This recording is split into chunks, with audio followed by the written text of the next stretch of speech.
Salut l'équipe et bienvenue dans cette nouvelle vidéo où nous allons parler des Fibonacci, donc un indicateur technique que j'utilise régulièrement, que ce soit pour me positionner à l'achat ou à la vente. Donc on va revenir sur l'histoire des Fibonacci pour ceux que ça intéresse, ceux qui veulent travailler un peu leur culture générale. On ira voir d'où ça vient et comment sont calculés ces ratios pour ceux qui connaissent un peu déjà les chiffres, donc les 0,618, les 0,234 par exemple. D'où viennent ces chiffres en fait? Ils ne sont pas issus du hasard, donc on va aller voir ça dans une première partie. Ensuite, on ira voir sur TradingView comment les utiliser pour que vous puissiez de votre côté, suite à cette vidéo et potentiellement d'autres si vous voulez croiser les informations, voir comment vous pouvez les utiliser donc de votre côté en autonomie. Dans un premier temps, on verra les retracements de Fibonacci et ensuite on ira voir les extensions de Fibonacci. Et pour finir, une troisième partie sur les limites, parce que malheureusement, les Fibonacci ne sont pas un indicateur magique, et on ira voir particulièrement dans les cryptos, en fin de vidéo, un point de vigilance à avoir.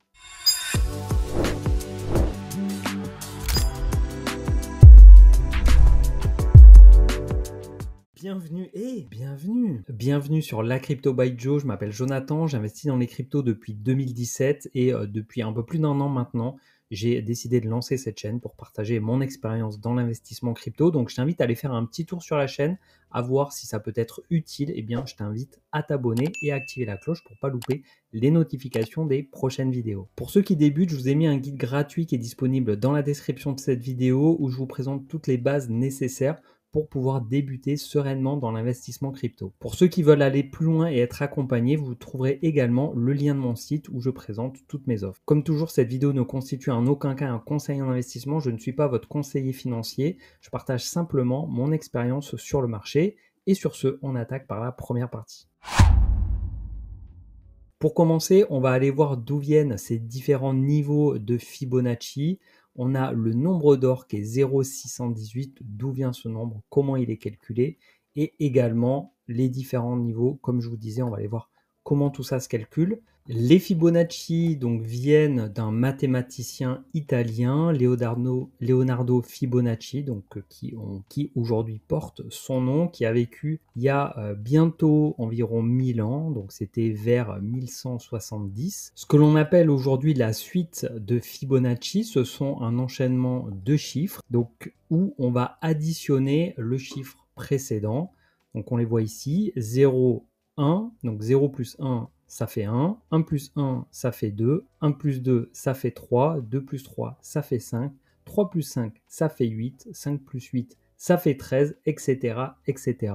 Donc c'est cette suite de chiffres qu'on l'on appelle la suite Fibonacci, donc une suite de nombres entiers dont chaque terme successif représente la somme des deux termes précédents et qui commence par 0 puis 1, ainsi de suite comme on vient de voir. Cette suite à la logique simple est considérée comme le tout premier modèle mathématique en dynamique des populations. Pour la petite histoire, il faut savoir que cette suite, elle vient d'un problème récréatif posé dans l'ouvrage Liber Abaci publié en 1202 pour décrire la croissance d'une population de lapins. Quelqu'un a déposé un couple de lapins dans un certain lieu, clos de toutes parts pour savoir combien de couples seraient issus de cette paire en une année, car il est dans leur nature de générer un autre couple en un seul mois et qu'ils entament dans le second mois après leur naissance. Et donc ça a donné lieu à cette formule mathématique, à ce petit schéma-là qu'on retrouve du coup sur Wikipédia. Donc je vous mettrai le lien en description si vous voulez aller creuser un peu plus cette histoire. Le fait est que aujourd'hui, donc, cette suite, elle est devenue célèbre parce qu'elle a un taux de croissance exponentielle qui tend vers le nombre d'or. C'est un ratio symbolisé par ce signe-là, associé à de nombreuses qualités esthétiques au sein de notre civilisation. Sa valeur exacte est indiquée ici et ce rapport est considéré comme la clé de l'harmonie universelle, se décline et se transpose par des formes géométriques telles que le rectangle, le pentagone et le triangle. Donc là, on s'éloigne clairement des cryptos, mais c'est pour vous donner un peu de contexte, un peu de matière, un peu de culture générale sur cette histoire de la suite des Fibonacci. Donc, on retrouve ici le logo du National Geographic qui sont basés sur les propositions du nombre d'or et ça déborde dans beaucoup d'autres domaines dont certains peuvent paraître très éloignés de l'univers des mathématiques. Ils apparaissent en effet autour de nous dans la nature, au sein de nombreuses formes biologiques, la ramification des arbres, la disposition des feuilles sur une tige, la floraison d'un artichaut, la disposition des pommes de pin, bref voilà, c'est un chiffre, un élément qui se retrouve également dans la nature et ces constantes ont été intégrées dans des domaines culturels, artistiques et architectaux. La plupart des artistes, quel que soit leur domaine, utilisent la notion de proportion du nombre d'or qui lie leurs œuvres musicales, artistiques, architecturales, photographiques avec le rapport géométrique. Par exemple, bien connu des Grecs anciens, le nombre d'or apparaît sur le Panthéon.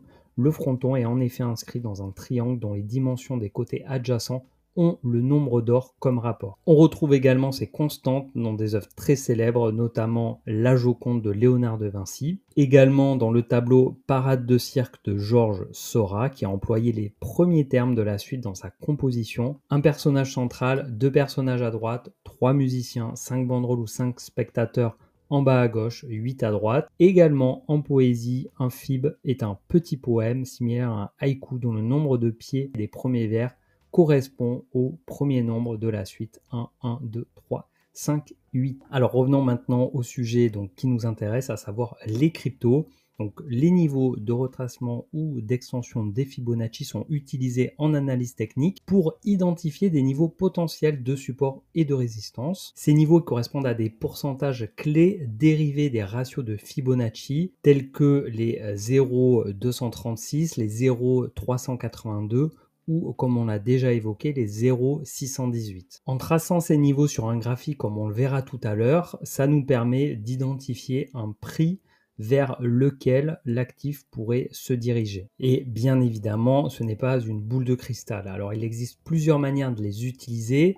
Je vais vous présenter la manière dont moi je les utilise, mais ne soyez pas surpris si vous voyez d'autres qui le font différemment, notamment des traders qui vont souvent avoir une vision plus court terme. Moi, je me positionne en tant qu'investisseur long terme, donc je vais chercher à identifier des zones intéressantes de rechargement long terme et des niveaux de prise de profit également à un horizon moyen-long terme. On y reviendra tout à l'heure, notamment pour choisir l'unité de temps dans TradingView. Alors, je vous ai parlé des différents niveaux 0,236, 0,382 et 0,618 qui sont les plus utilisés. On a également le niveau à 1. Donc tout simplement, ça consiste à faire une division entre un chiffre et le suivant, ou un chiffre et le deuxième suivant, ou un chiffre et le troisième suivant. Donc si on prend l'exemple, on va revenir sur la suite de chiffres. Par exemple, le 0,618, il consiste à diviser un chiffre par le suivant. Donc si je fais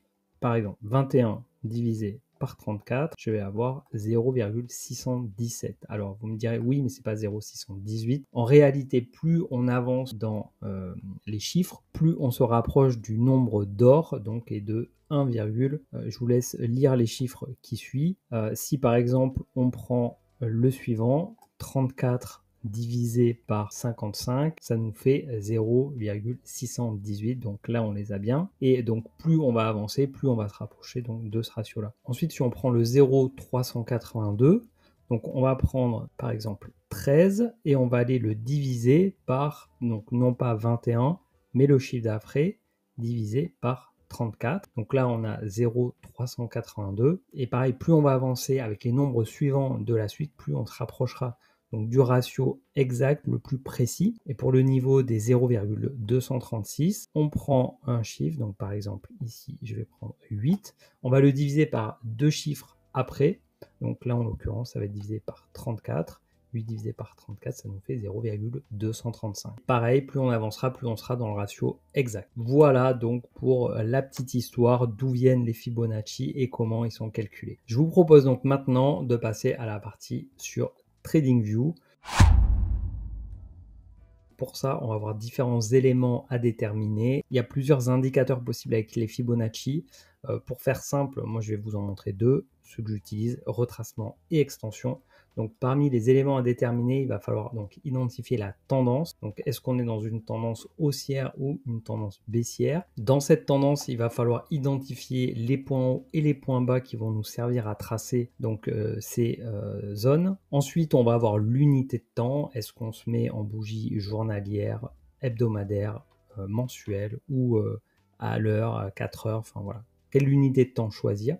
Pour rappel, donc, ça se trace toujours de gauche vers la droite. Et enfin, au niveau de la sélection du mouvement, est-ce qu'on prend sur une bougie les mèches ou les corps. Moi perso, je vais plutôt utiliser les mèches. En tout cas, ce qui est important, c'est d'être cohérent, c'est-à-dire que si vous utilisez les mèches, vous utilisez toujours les mèches.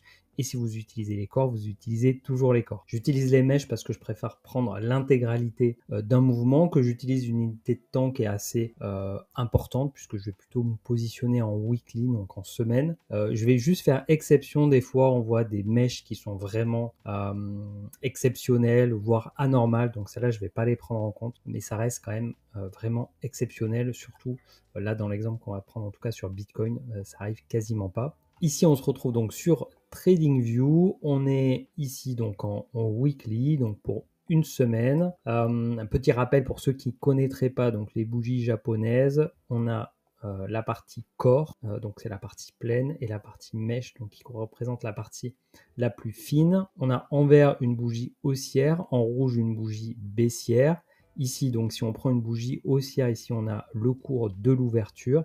Ici, on a le cours de clôture, et dans la journée, ici, on a l'information que le prix est monté, donc là, en l'occurrence, jusqu'à 93 055 $ avant de rebaisser et de clôturer ici. Et là, par exemple, sur une bougie baissière, on a l'ouverture ici, la fermeture ici, et dans la journée, voilà, à un moment donné, on était en positif par rapport à la journée précédente, et finalement on est descendu jusque là et on a clôturé donc ici. Après, si vous voulez avoir plus de détails sur ce qui s'est passé dans la semaine, eh bien à ce moment là on va passer sur des unités de temps plus petites. Voilà, petit rappel rapide sur les bougies mèches et corps. On va commencer par les retracements. Donc les retracements, moi je vais les utiliser quand on va être en tendance baissière pour identifier les zones donc de rechargement qui peuvent être intéressantes. Donc pour chercher les retracements de Fibonacci, vous avez ici donc les différents traits. Vous cliquez sur la flèche, vous avez retracement de Fibonacci et prolongation de Fibonacci selon la tendance. Donc c'est les deux que je vais utiliser. Vous voyez qu'il y en a d'autres. Il y a les spirales, il y a les cercles, il y a les arcs. Voilà, il y a de choix, il y a des canaux. Pour faire simple, moi j'en utilise deux, donc retracement, prolongation. Donc on clique sur retracement. Pour l'exemple, on va revenir sur le cycle précédent de Bitcoin. On va identifier le point bas ici et le point haut, donc ici. On va donc sélectionner les retracements. Le point bas, il est ici autour des 3100. Le point haut, il est ici autour des 69 000. Une fois qu'ils sont positionnés, vous avez possibilité ici de l'ajuster. Ça permet de voir les différents niveaux sur l'ensemble du graphique, des fois ce qui peut être un petit peu plus lisible. Si vous voulez ici, paramétrage, vous pouvez modifier les couleurs, vous pouvez faire disparaître certains niveaux qui ne vous intéressent pas ou en faire apparaître d'autres. Ça, voilà, c'est à la convenance de chacun. Moi ici, j'ai tout laissé, mais ce qui va nous intéresser, donc c'est les 0,618 pour les zones de rechargement dites long terme, voire éventuellement en dessous des 786. Et donc sur Bitcoin, en l'occurrence sur le cycle baissier précédent, on était en dessous des 0,618 environ, donc autour des 28 000 $. On est légèrement passé en dessous des 0,786, qui sont encore un autre niveau dont je n'avais pas encore parlé jusqu'à présent. Il en existe d'autres, il y a le 0,5, il y a le 0,886, il y en a vraiment beaucoup. Mais voilà, moi celui que je vais suivre là, c'est le 0,618, éventuellement le 786 aussi, qui indique une zone de rechargement long terme extrêmement intéressante. Après, attention aux cryptos, aux actifs que vous avez sélectionnés pour regarder ça, parce qu'il y en a beaucoup qui vont partir à la cave et qui ne remonteront jamais. Donc voilà, quand on dit que c'est une zone d'investissement long terme intéressante, sous réserve que le projet ait des bons fondamentaux et qu'il se relève par la suite. Donc sur Bitcoin, ici, voilà, on avait une zone de rechargement intéressante à partir des 27 000, 28 000 $ selon les Fibonacci et cette zone donc des 0,618. Après, à vous de juger du coup si c'était pertinent de l'utiliser ou pas. Après, je sais que certains vont utiliser les Fibonacci en prenant l'intégralité du mouvement. L'intégralité du mouvement, ça voudrait dire que ici, il faut descendre au départ, donc quasiment à 0 $. Et donc là, on serait jamais rentré dans cette zone des 786 et la zone des 0,618 était autour des 26 000 $. Mais moi, perso, voilà, j'aime bien faire en fonction du mouvement du cycle en cours. Si on prend par exemple le cycle actuel, si on se remet un peu en arrière, donc en septembre 2024 par exemple, à ce moment-là, les retracements de Fibonacci, ici on a le point bas, ici on a le point haut, On est venu mécher ici, rebondir sur les 382. On s'en est approché plusieurs fois, mais on n'a jamais vraiment rebondi dessus. Et on est reparti à la hausse. Et si on prend par rapport à aujourd'hui, donc on a un Bitcoin qui est autour des 102 000 et qui a fait un top à 109 000. On a la zone des 0,236 autour des 87 000 $, donc qui peut faire office de support pour que le prix rebondisse dessus. Et après avoir, donc selon comment le cycle évoluera, le top de marché où il sera, eh bien on pourra aller monter donc ce niveau-là. Je mets au hasard 150 000 $. Donc si le top de marché est de 150 000 avant de rentrer en marché baissier, on pourrait envisager une zone intéressante de rechargement sur les 0,618. En plus, on aura une convergence donc autour des 69 000 $, qui est ici l'ancien ATH donc du cycle précédent et qui correspond également à une zone de travail puisque ce prix-là fait office de résistance plusieurs fois au cours de l'année 2024. Et ça, on y reviendra en fin de vidéo, trouver des convergences avec d'autres indicateurs. C'est toujours intéressant, ça permet de donner un peu plus de force à cette zone de prix. Pour ceux qui sont un peu plus court terme, on pourrait très bien passer en journalier et sur donc le dernier mouvement en cours, aller noter ici donc le point bas, ici le point haut, voilà, donc avec même quasiment un double top et peut-être jouer un rebond, donc soit ici sur les 95 000 au niveau des 236 ou des 382 autour des 85 000 $. Après, encore une fois, c'est pas comme ça que moi je fais puisque j'ai plus un horizon moyen long terme. Mais voilà, je sais qu'il y en a même qui l'utilisent en 1 heure, en 4 heures. Donc voilà, après c'est chacun son utilisation. Et personnellement, je trouve que plus l'unité de temps est importante, plus cet indicateur est pertinent. Alors maintenant, au niveau des extensions, donc on fait prolongation de Fibonacci. Donc là, on va pas avoir 2 points à tracer, mais 3 points. Il va falloir qu'on identifie le point bas, donc en l'occurrence du cycle précédent dans la manière dont je l'utilise, le point haut du cycle précédent et le point bas du cycle actuel. Donc si je prends par exemple sur ce graphique-là, je vais me remettre en semaine, on va donc prolongation, on a ici donc le point bas, ici on a le point haut, ici on a le point bas. Donc on a la zone des 1, la zone des 1,618, 2,618, 3,618 et au-delà. Et donc dans cette projection là, on aurait donc un niveau des 1,618 qui est pour moi le niveau clé, le niveau peut-être le plus important, autour des 122 000 $. Ensuite, on a les 2,618 à 188 000 et les 3,618 à 254 000. Si on veut regarder un peu ce qui s'est passé donc par le passé, on peut aller voir donc sur le cycle précédent. Alors, on avait un point bas autour des 100 et quelques dollars, un point haut ici quasiment aux 20 000 $ et un point bas ici autour des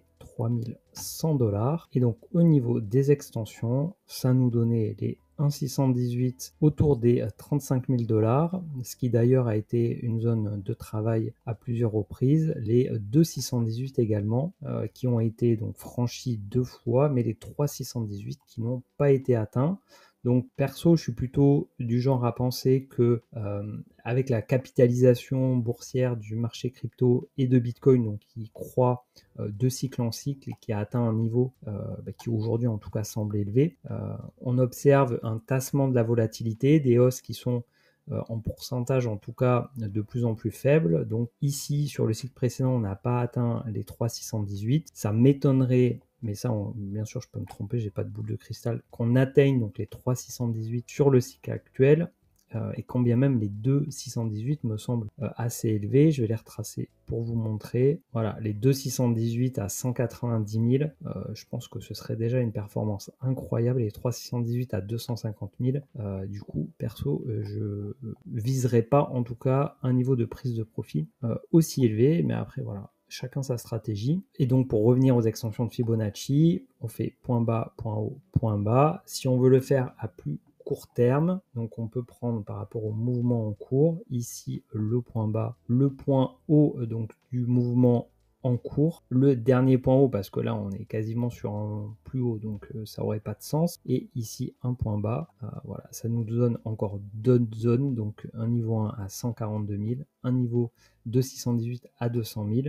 Voilà, pour ceux qui seraient peut-être un petit peu plus court terme, mais pareil, ça me semble, en tout cas pour moi, moins cohérent, puisque vous l'aurez compris, moi je vais plutôt timer ça sur l'intégralité des cycles. Exception faite de crypto peut-être plus récente. Si je prends l'exemple de Tao, donc a été lancé en 2024, donc a pas connu de cycle haussier en 2021. À ce moment-là, je vais me positionner ici en point bas, voire même on pourrait se mettre à quasiment 0.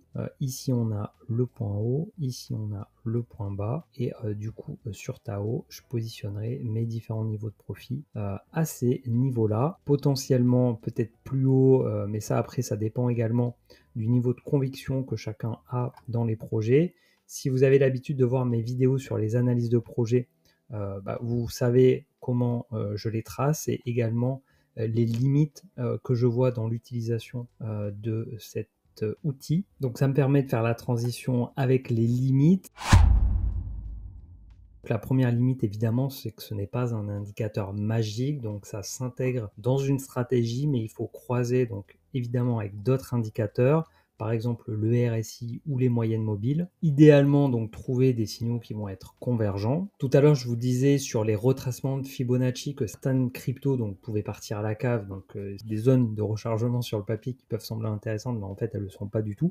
Il en va de même pour les extensions.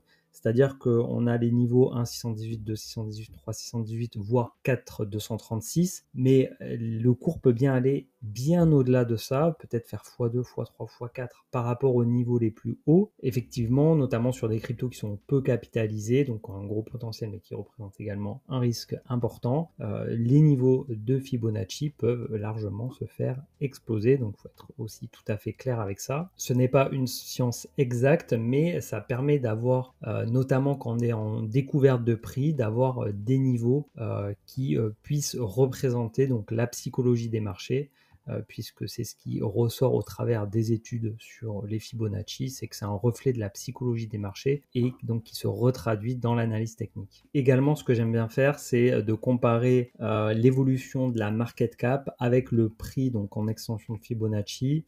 Si je prends l'exemple de Tao, je retrace ici, ici, ici. Donc j'aime bien voir par exemple si je suis ambitieux sur ce projet, j'ai des grosses convictions, je me dis que ça va aller au niveau le plus haut des extensions, voire admettons au-delà. Mais déjà le 3,618, je me dis si un Tao vaut quasiment 3000 $, à combien serait sa capitalisation et est-ce que c'est pas déconnant si par exemple vous projetez un prix sur une crypto et que quand vous regardez par rapport à sa capitalisation, que ça le fait monter par exemple dans le top 20, le top 10, le top 3, je ne sais pas, est-ce que c'est cohérent? Est-ce que ça vous paraît logique que cette crypto puisse atteindre ce niveau de capitalisation? Et ça me permet donc de faire la transition avec le dernier point qui est ultra important et souvent ignoré, c'est l'augmentation de la supply, donc la libération des jetons. On voit des projets aujourd'hui qui se lancent. On voit ici capitalisation boursière sur FDV, c'est un ratio que j'aime bien parce que ça indique très rapidement, on voit le pourcentage de jetons en circulation qui fait fi quand même de l'inflation, donc il faut aussi être vigilant à ça. Donc ici on a 58% de jetons en circulation, ici on a un 82, donc là on a 100%, 100%, 100%. Ok, mais on va trouver des projets, là, par exemple celui qui a 30% de jetons en circulation. Donc c'est un projet récent, donc là en l'occurrence il y a peu de libération, donc il n'y a pas d'impact, mais aujourd'hui on a des jetons qui ont 100% et qui ont eu une inflation sur les dernières années. Donc si vous prenez comme moi sur le cycle en cours et le cycle précédent, ça peut avoir un impact. J'aime bien citer en exemple Filecoin, Filecoin qui a 32% de ses jetons en circulation. Si on regarde ici l'évolution du prix, on a eu un prix max donc un peu en dessous des 200 $. Actuellement on est autour des 5 $. Donc on a un ratio en gros autour des x50, ce sera un petit peu moins, mais en gros, par contre, si on regarde par rapport à la capitalisation boursière, donc par rapport à la libération des jetons, l'impact que la dilution a pu avoir, on a une capitalisation actuelle autour des 3 milliards pour une capitalisation max. Donc quand le prix était pas loin des 200 $, une capitalisation qui était à 12 milliards, 12,5 milliards quasiment. Donc là, on est sur un ratio de x4. On passe d'un x4 à ici 1 fois 50. Et donc ça, c'est vraiment majeur en fait si vous prenez les extensions de Fibonacci, que vous allez voir donc Filecoin. En fait, ça va être très compliqué d'aller tracer des Fibonacci là-dessus. Si vous voulez tracer des extensions de Fibonacci, vous allez dire ici, bon, le point bas, quand il a été lancé, bon, bah, c'était quasiment 0. Il est monté tout là-haut, et puis là, le point bas, c'était peut-être autour des 2 $, admettons, mais c'est juste pour vous dire que ça n'a aucun sens. Par exemple, pour celui qui viserait les 1,618, donc autour des 400 $, un peu avant, 385. Si je fais 385, on va dire divisé par 5, au prix actuel, ça fait fois 77. On a dit capitalisation actuelle de 3 milliards. Si je multiplie par 77, ça fait 231 milliards de capitalisation. 231 milliards de capitalisation. Ça nous met aujourd'hui au-dessus de XRP, donc ça le fait top 3.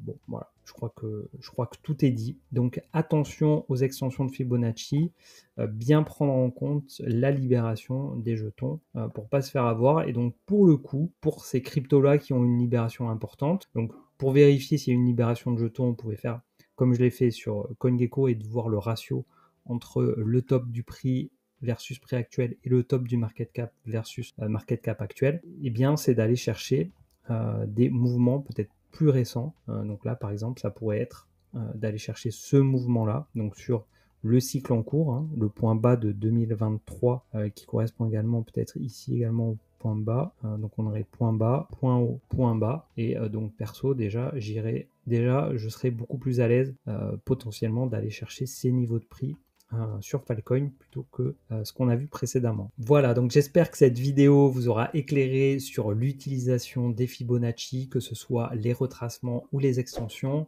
Si c'est le cas, je vous invite à mettre un petit pouce, à vous abonner si ce n'est pas encore fait, également à me dire en commentaire si vous avez apprécié ce type de vidéo, si vous voulez d'autres vidéos dans ce genre ou d'autres vidéos en tout genre, peu importe. Également me dire si c'est clair pour vous, si vous avez des précisions à apporter. Également, si j'ai dit une bêtise, ça peut arriver, n'hésitez pas à me corriger. Il me reste à vous souhaiter une bonne utilisation de cet indicateur et je vous dis à très vite pour une prochaine vidéo. D'ici là, portez-vous bien. Ciao.